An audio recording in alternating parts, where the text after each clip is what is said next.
Yo, yo, welcome to Psyduck's Inner Thoughts, Episode 1, Market Manipulation and the Buyer.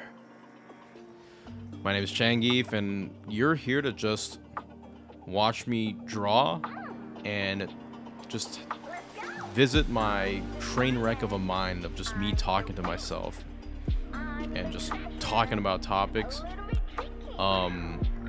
just to figure it out, because I'm new-ish to the Pokemon TCG community and collecting, so I was trying to understand and learn as I kind of talk about stuff.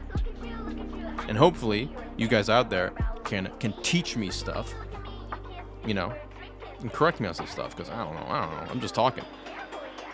But yeah, market manipulation. We see that with the Drowsy and the Baxcalibur, both ChanngiefCards artwork that are going crazy right now. Back a few weeks ago, it was Houndour and Persian. Honestly, all the illustration rares have been just shooting up like crazy.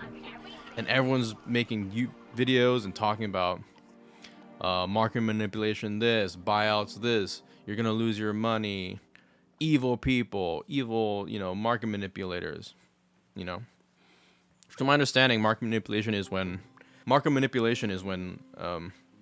a card, a bunch of copies of a card gets bought out, where it raises the ceiling of the card because that price is all that's left for the cards.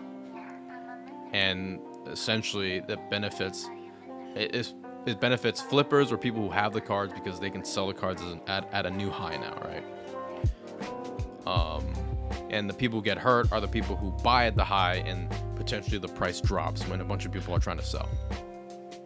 I'm here to talk about different buyers during the market manipulation zone, and how it affects them, how it could affect them, and what I think we'll see moving on, right?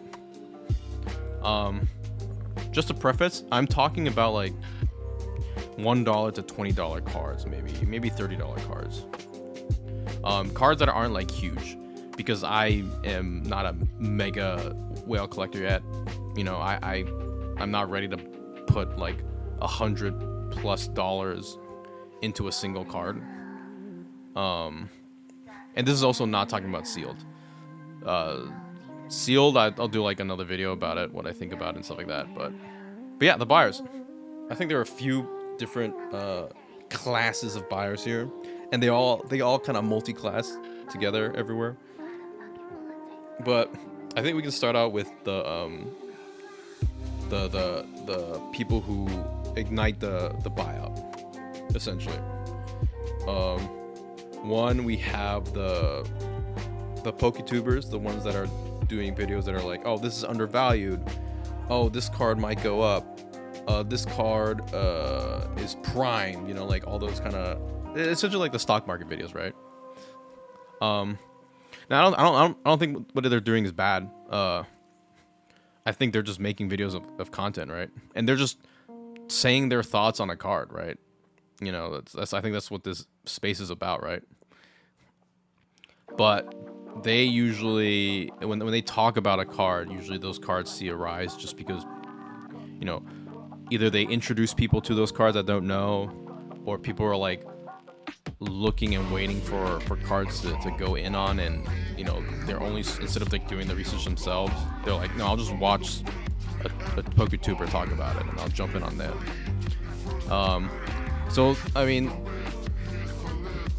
they're not quote, I think what they're doing is they're doing very much, they're Commander Shepard, right? This is Commander Shepard, and this is my favorite shop on the Citadel, right? They're doing that thing with specific Pokemon cards.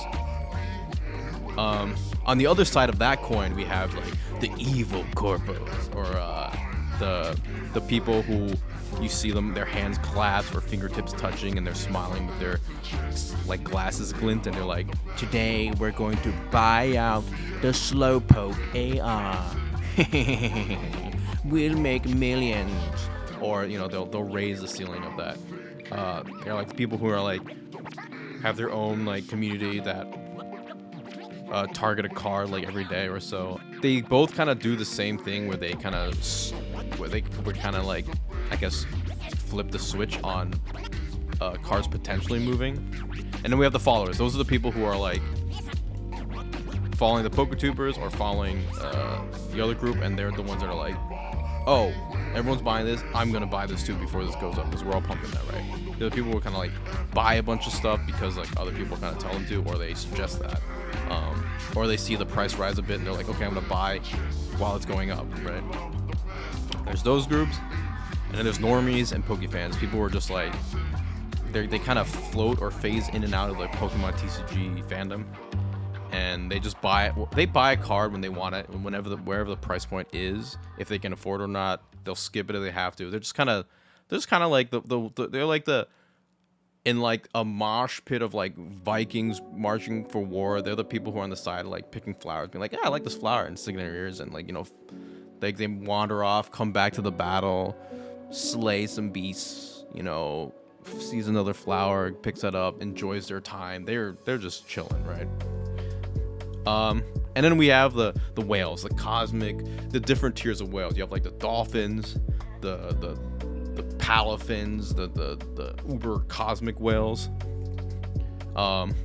They are above everything. They can do whatever they want. They buy whatever they want. They can buy out a card. They are, like I said, they're a cosmic space whale, and sometimes they'll take a dump, and that dump might crush a house, and you can't do anything about that, right? They do what they want to do. So I'm just gonna remove them from the equation. Yeah. Who gets affected by market manipulation more, to be honest, are the followers and evil corpos if it doesn't work out, right? Because they're the ones that are like not buying at the low, but they're buying in the middle to the high, right? Because they don't know how high something's gonna go. And then when they buy, especially in huge amounts, then they're trying to sell, but they're competing with everyone else who wants to sell. And when that happens, the price drops. Potentially the price keeps on rising if more and more people buy the card, but if not enough people want to buy the card anymore, you know, they're the ones hurting from it. So I think a lot of the warnings honestly are for those people, because I personally don't think it's for exactly the Pokefans. And it is kind of a light warning. I think if a Norman comes in and says like, hey, look, a Drowsy, oh, it's $50, that's a really cool card, I want it, right? And they buy it, I think they'll be like slightly pissed that like the card went down in value, but I don't think they'll care that much for like one card that goes down in value, right? If they buy a bunch of it and it goes down in value, that's, you know, that's a bit rough to me, actually. And then what do I think? It's a weird thing to be in the middle of this market manipulation bias, because on one hand, as a buyer, I don't like it because I'm like, I can't buy the cards at a cheap price anymore, right? Dang it. But as a seller and a collector, I'm like, ooh, my cards are worth value now. I can potentially sell, or I can potentially trade, right? And I don't know, it's a weird place to be in the middle, right? Because it sucks that you can't buy more, but it's also great that you can sell for more. Now, do I think that like illustration rares would crash like everyone says? I don't know, because I wasn't here around the 2021 crash that all the old heads talk about, so I don't really know. In my eyes, seeing like the old arts from the current arts, I think illustration rares like are just so beautiful and defeats every other card in the past, or at least for the most part. I just don't see that card. It could drop, but I just don't see it like dropping back down to the lows that it was at a few months ago. I think it'll just find a plateau where everyone feels it's good, and then we'll have another situation in the future where cards get pumped again, and then we'll repeat. The staircase up is essentially what we're waiting for. This is something I ask you guys. Like these cards, like have there been people who've been holding their cards for like like, I don't know, XY Sun Moon cards for years, have they seen like growth in their cards even if they bought them at their highs, or are they still like, are you guys still like hurting from those cards? That's something I'm curious about. But anyway, this is me. I want to keep this around 10 minutes, just to hear me rambling. I'm not gonna edit that much just because I'm lazy, and I'm trying to make easier videos for me to push out because I need to be consistent. But anyway, like and subscribe. I love to hear your thoughts. Destroy me if you must. Be gentle. Catch you next time.